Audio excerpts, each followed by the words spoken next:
ആദരണീയരായ അധ്യാപകർ, വിദ്യാർത്ഥി സുഹൃത്തുക്കൾ, വിശിഷ്ട അതിഥികൾ, മറ്റ് പ്രിയമുള്ളവർ, ഏവർക്കും സ്നേഹാഭിവാദ്യങ്ങൾ. മാനവ ചരിത്രത്തിൽ ഇന്നുവരെ നേരിട്ടിട്ടുള്ള എല്ലാ ദുരന്തങ്ങളെക്കാളും ഭയാനകവും പ്രകൃതിശേഷിയേറിയതും നാശകരവും പ്രത്യാഘാതം ദീർഘകാലത്തേക്ക് നിലനിൽക്കുന്നതുമായ ഒരു മഹാവിപത്താണ് ലഹരിയുടെ ഉപയോഗം.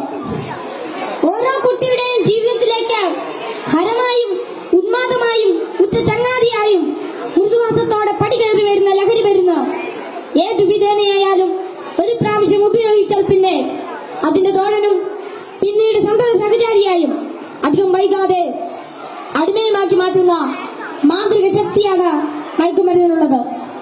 മയക്കുമരുന്നിന്റെ ഈ മാന്ത്രിക ശക്തിയെക്കുറിച്ച് പറയുമ്പോൾ കടൽക്കിടവിന്റെ കഥയാണ് എനിക്ക് ഓർമ്മ വരുന്നത്. കൂട്ടുകാരെ, നിങ്ങൾ കടൽക്കിടവിന്റെ കഥ കേട്ടിട്ടില്ലേ? വെയിലാറുന്ന സായാഹ്നങ്ങളിൽ കടൽ തീരത്തിന്റെ മണൽത്തട്ടിൽ നടക്കാനാവാതെ അവശനായി കിടക്കുന്ന വൃദ്ധനെ കാണാം. കരുത്തരായ യുവാക്കൾ ഒറ്റയ്ക്ക് ആരെങ്കിലും അടുത്തെത്തിയാൽ തന്നെ അല്പദൂരത്തേക്ക് മാറ്റിക്കിടത്താൻ ചെറുപുഞ്ചിരിയോടെ വിനയാന്യനായി അപേക്ഷിക്കും. മനസ്സലിഞ്ഞ് സഹായിക്കാൻ തയ്യാറായാൽ എടുത്തു മാറ്റാൻ കിഴവൻ അനുവദിക്കുകയില്ല. തോളിൽ കയറ്റാൻ നിർബന്ധിക്കും. തോളിൽ കയറിയാൽ കിഴവന്റെ തനി സ്വഭാവം പുറത്തു വരും. തന്നെ വഹിച്ചവൻ കുഴഞ്ഞു വീണ് മരിക്കുന്നതുവരെ തോളിൽ തന്നെ ഇരിക്കും. നന്നേ ഭാരമുള്ള കിഴവനെ ചുമന്ന യുവാവ് മരിച്ചു എന്ന് ബോധ്യമായാൽ ഇറങ്ങി അല്പമകലെ മാറിക്കിടക്കും, അടുത്ത ഇരയെയും കാത്ത്. ഇതുപോലെയാണ് ലഹരിയുടെ ഉപയോഗവും. ഒരു പ്രാവശ്യം രുചിച്ചു നോക്കിയാൽ പിന്നെ രക്ഷപ്പെടൽ അസാധ്യം എന്നല്ല, എന്നാലും വലിയ പ്രയാസം തന്നെ. മയക്കുമരുന്ന് ഉപയോഗിച്ചിറങ്ങാൻ പ്രേരകമാകുന്ന ഘടകങ്ങൾ പലർക്കും പലതാണെങ്കിലും പരിണിതഫലം എല്ലാവരിലും ഏതാണ്ട് ഒന്ന് തന്നെയാണെന്ന് പറയാം. ഉപയോഗിച്ച് തുടങ്ങുമ്പോഴുള്ള രസവും കൗതുകവുമെല്ലാം മാനസിക സംഘർഷങ്ങൾക്കും ശാരീരിക പ്രശ്നങ്ങൾക്കും വഴിമാറും.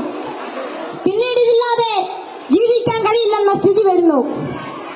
ലഹരിക്കാംശമായ പണം കണ്ടെത്തുന്നത് പ്രയാസമായി തീരും.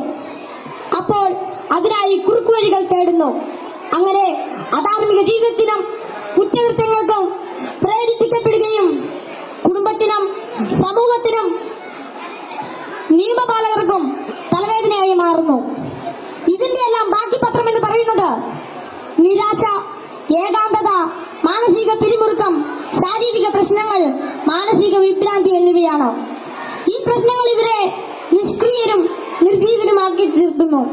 അങ്ങനെ കുടുംബത്തിന്റെയും സമൂഹത്തിന്റെയും നട്ടല്ലാകേണ്ട ഇവർ വീടിനും വീട്ടുകാർക്കും നാടിനും തന്നെ ബാധ്യതയായി തീരുന്നു. ലഹരി ഒരു മഹാവിപത്താണ്, സമൂഹത്തെ കാർന്നു തിന്നുന്ന മഹാവ്യാധി. ഇത് ബാധിക്കുന്നതാകട്ടെ നാടിന്റെ സമ്പത്തും രാഷ്ട്രത്തിന്റെ അടിത്തറയും നട്ടലുമായ കൗമാരത്തെയും യൗവനത്തെയും. കുപ്പിയിൽ നിന്ന് തുറന്നുവിട്ട ഭൂതം പോലെ നമ്മെ ഒന്നോടെ വിഴുങ്ങുവാൻ വായ് പിളർന്നലറിയാർത്തടുക്കുന്ന ഈ ദുർഭൂതത്തെ നമുക്ക് ഒറ്റക്കെട്ടായി നേരിടാം. ലഹരി എന്ന മഹാവിപത്തിനെതിരെ സന്ധിയില്ലാ സമരത്തിനായി നമുക്ക് അണിചേരാം. മയക്കുമരുന്നിന്റെ ഉപയോഗത്തിനും വിതരണത്തിനും വ്യാപനത്തിനുമെതിരെ കൈയോട് കൈകോർത്ത് നമ്മെ തന്നെ കാത്തും കൂട്ടുകാരുടെ കാവലാളായും ലഹരിക്കടിമപ്പെട്ടു പോയവരെ ചേർത്ത് പിടിച്ചും ലഹരി വിമുക്ത നാളേക്കായി ഐക്യദാർഢ്യത്തിന്റെ ഉരുക്കുകോട്ട തീർത്ത് മുന്നേറാം.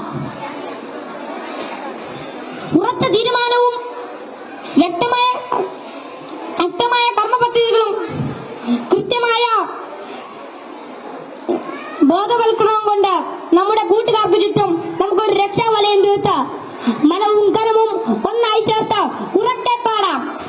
ശിരസ്സുയർത്തി പറയുക ലഹരിക്കടിപ്പെടില്ലൊരു നാളും നാം. ശിരസ്സുയർത്തി പറയുക ലഹരിക്കടിപ്പെടില്ലൊരു നാളും നാം. വരം കണക്കെ കിട്ടിയ ജീവിതം എറിഞ്ഞുടയ്ക്കുകയില്ല നാം. വരം കണക്കെ കിട്ടിയ ജീവിതം എറിഞ്ഞുടയ്ക്കുകയില്ല നാം. ശിരസ്സുയർത്തി ശിരസ്സുയർത്തി ശിരസ്സുയർത്തി പറയുക ലഹരിക്കടിപ്പെടില്ല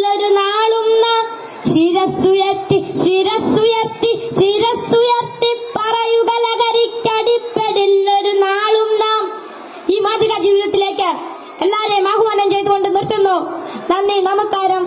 താങ്ക് യു ആൾ.